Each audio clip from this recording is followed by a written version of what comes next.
Herzlich willkommen zu einer weiteren Folge der Dev Diaries. Nach langer Zeit ist es mal endlich wieder soweit. Und bevor wir auch direkt starten, würde ich sagen, dass ich mich mal ganz kurz vorstelle, denn die meisten von euch kennen mich wahrscheinlich noch gar nicht. Mein Name ist Toni und ich bin seit November der neue Community Manager bei TML Studios. Und wie ihr euch auch schon demzufolge denken könnt, ich bin ganz einfach dafür da, euch auch wirklich immer wieder auf dem neuesten Stand zu halten, euch auch immer wieder mit News zu versorgen, alles rund um die Spiele The Bus, Fernbus, Tourist Bus und natürlich auch Deadman's Diary. Also was werden wir uns heute mal anschauen?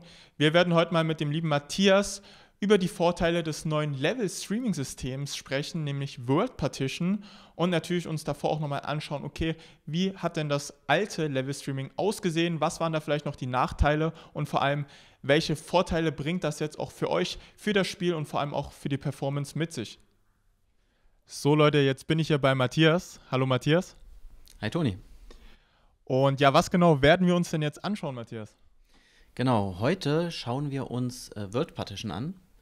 Das ist das neue Level-Streaming-System von der Unreal Engine 5 und wir zeigen euch mal den Unterschied zwischen dem alten und dem neuen System.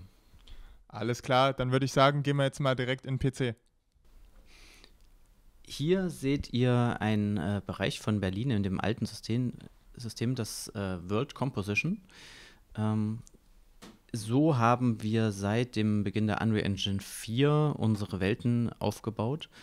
Man sieht hier viele kleine Level, in denen die ganzen Objekte aus der Welt zugewiesen wurden. Und alle Actor müssen hier per Hand von den Grafikern den einzelnen Leveln zugewiesen werden. Man sieht, hier sind 1100 Level etwa für Berlin und alleine wenn ich hier diesen Bereich, wo ich bearbeiten möchte, sind hier schon 13.000 Actor geladen.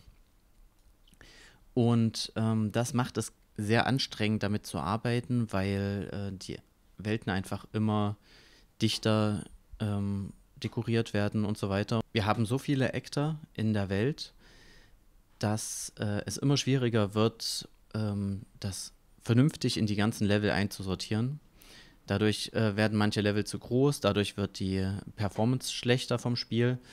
Und deswegen hat Epic Games mit der Unreal Engine 5 ein komplett neues Streaming-System entwickelt. Okay. Das World Partition. Und das wollen wir uns jetzt anschauen.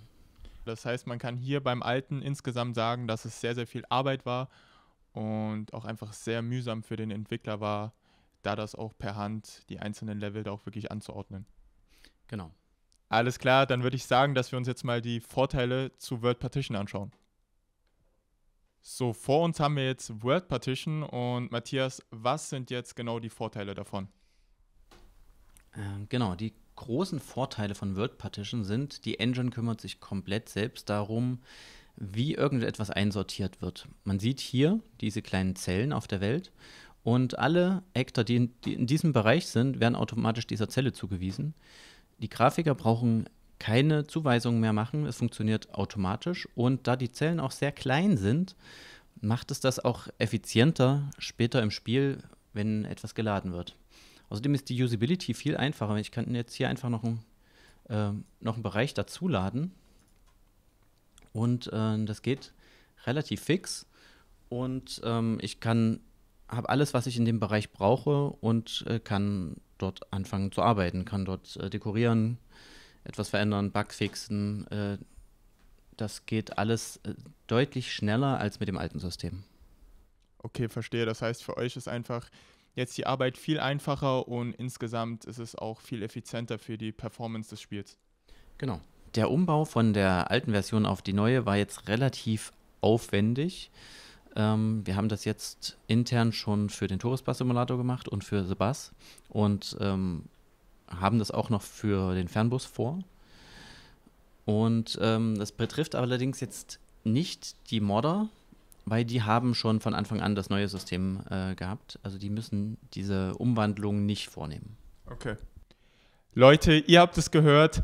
Das neue Level Streaming World Partition wirkt sich nicht nur extrem positiv auf die Entwickler aus, weil es ganz einfach die Entwicklung von The Buzz vereinfacht, sondern das Ganze wird sich dann auch extrem positiv auf die Performance eben auswirken, was euch natürlich auch wieder freuen kann. Und da habe ich auch eine gute Neuigkeit für euch, denn World Partition wird im nächsten Update von The Buzz enthalten sein, was noch dieses Jahr, also im Dezember, kommen wird. Ansonsten möchte ich jetzt hier nochmal am Ende auch erwähnen, dass bei Fragen oder irgendwelchen Unklarheiten ihr euch auch jederzeit gern bei uns in den sozialen Netzwerken melden könnt, sei es hier auf YouTube oder eben auch auf Facebook, Twitter, Instagram und vor allem auch Discord. Da haben es bestimmt auch schon einige mitbekommen. Da ist das Team und vor allem auch ich immer wieder sehr aktiv, was natürlich dann auch bedeutet, dass ihr da in relativ kurzer Zeit auch immer eine passende Antwort kriegen solltet. Ich hoffe, euch hat das Video gefallen und ihr konntet ganz einfach mal einen besseren und vor allem auch tieferen Einblick in das Ganze bekommen. Wie gesagt, freut euch auf das nächste Update, was noch dieses Jahr kommen wird. Und ansonsten würde ich sagen, wir sehen uns spätestens das nächste Mal, wenn es wieder heißt, eine neue Folge der Dev Diaries.